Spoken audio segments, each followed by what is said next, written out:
What's up, Wargamers? Welcome back to World of Wargaming.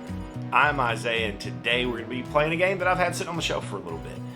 We're going to play Verrotwood the Old West, which is a spin-off game that Mike Cruchett did from the Verrotwood core game, which is set in a post-cataclysmic, dark horror, Wild West setting.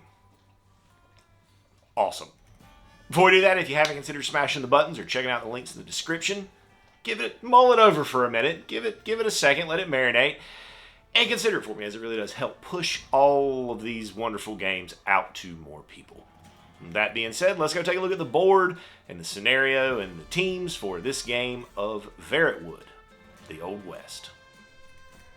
Welcome to the desert, friends. We're going to we talked about it a while back. Today we're going to finally get into our first game of Verrotwood, the Old West.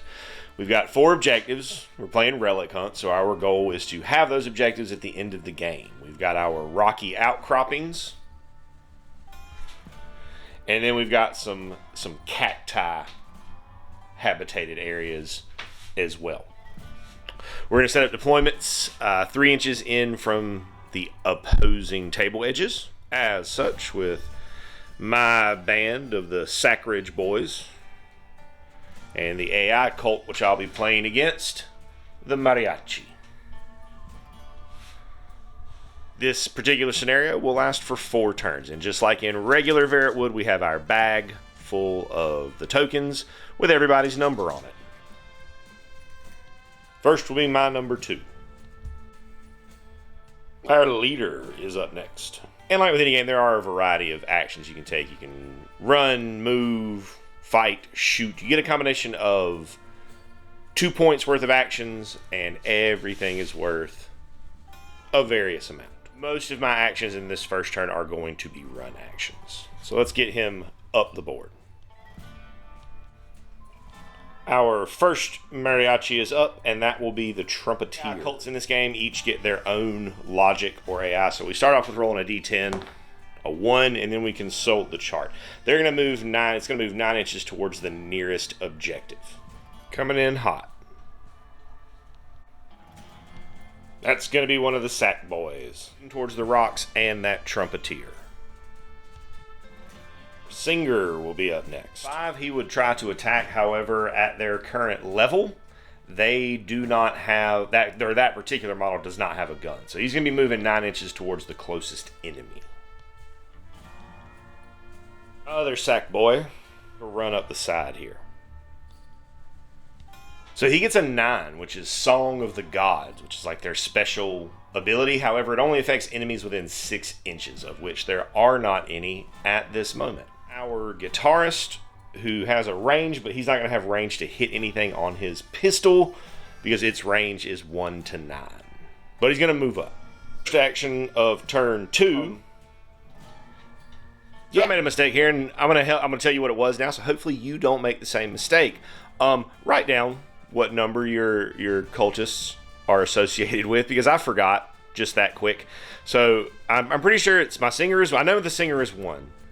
So we're going to say the trumpet is 2, violin is 3, guitar is 4. I think that's how I had it the first turn, but I honestly don't know. So don't be like me. Write that down. He will move up to that objective token, and the AI cults automatically pick him up when they come in contact. Because he ended his movement within 2 inches of that cactus patch, he's got to take a dex test to see if he gets stuck. So we roll his stat, which is 1. And on a 6 to 10, he's fine. No damage, no harm, no foul. At 2... is going to be our second. He's going to move, and we're going to try to pick up that objective. Just spend an action to pick it up. There's no roll. Man is up next. Take a shot here. I'm going to roll my dex stat, which is 2. Take the highest number. Then they're going to roll their defense stat, which is 1. 7 equal or better is a success in this game. So our violinist will be up next. He will continue to sit at the back and play his song. Guitarist will go next. He will also play a song of the gods that no one will hear. Sack boy number 2. Move up to the objective and secure it. Our tenor leader will go next. Through the brambles is difficult terrain, which cuts his movement in half, so he gets 4.5 inches towards the objective. Sackboy number 2, or number 1, will go next. Moving to the edge of the outcrop and then taking a shot. It's Dex 2 because it's our thing. That's a pretty bad roll. That's a 2. No matter how you split it. Yeah, no damage there. That'll do it for turn 2. Moving to turn 3, halfway through the game. First up for turn 3, my leader. Who is going to take a shot at the trumpeter? Getting a 3. Oh man. Gets their defense. A 5. No surprise there. That is not a hit. Our violinist finally wants to come to. However, his movement is just shy of getting him in range of any targets. Boy 2 will be next. He's going to take a shot at the guitarist. There's an 8. That's a pretty good roll. Now, the guitarist is in cover. Receive an extra die to its defense roll. And, of course, gets a 9. That's the extra dice for sure. For sure. And the guitarist wants to respond. However, instead of clapping back, he opts to play it smart and play to the objective. So he runs up and grabs that relic. The second in command will be next. Lead off by taking a shot at the singer. That's a 9. That's a pretty good roll. Beats a 2 for sure, and damage on a pistol, which he has, is 6. So 6 damage, and then we're going to use our first ritual of the game. I haven't mentioned this yet because we haven't gotten to it yet, but your ritual points that you begin with are determined the same as in Verrotwood. You roll your selected stat for each character, keeping the highest result. I rolled really well this game, so I ended up with a total of 35, which we're using 7 to try to cast Existential Dread, which is going to be a straight roll-off. My int versus their int. I am the whitish gray dice. Yes. So that I succeed. So they immediately take 5 damage, which will remove him and his token from play. The token doesn't get removed from play. It gets removed from the bag. Activation for me will be the first Sackboy, who's going to take a shot at this guy, see if he can't finish him off, make him drop that objective marker, that relic. A 5 is not great, but it beats a 4 for 8 damage, which will kill him off, remove his token from the bag, and he will drop that objective where he stood. However, have to take the dex check because I stopped within the cactus. No choice there.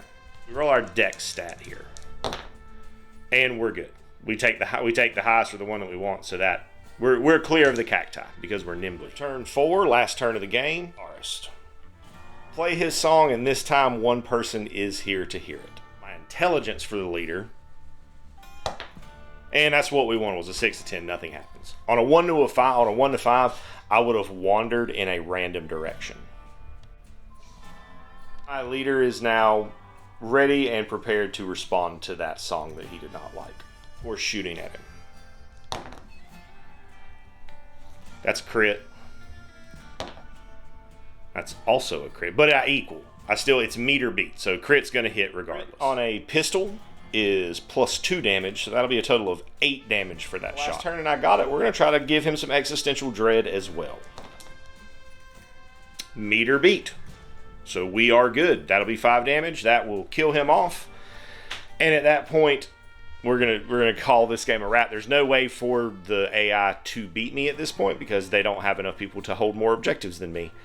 So we'll do his turn and see what he does, just to make sure he does. I don't think he can kill anybody, but he's just going to move to pick up the objective that his buddy dropped, which still puts me at 3 to 1 against the AI.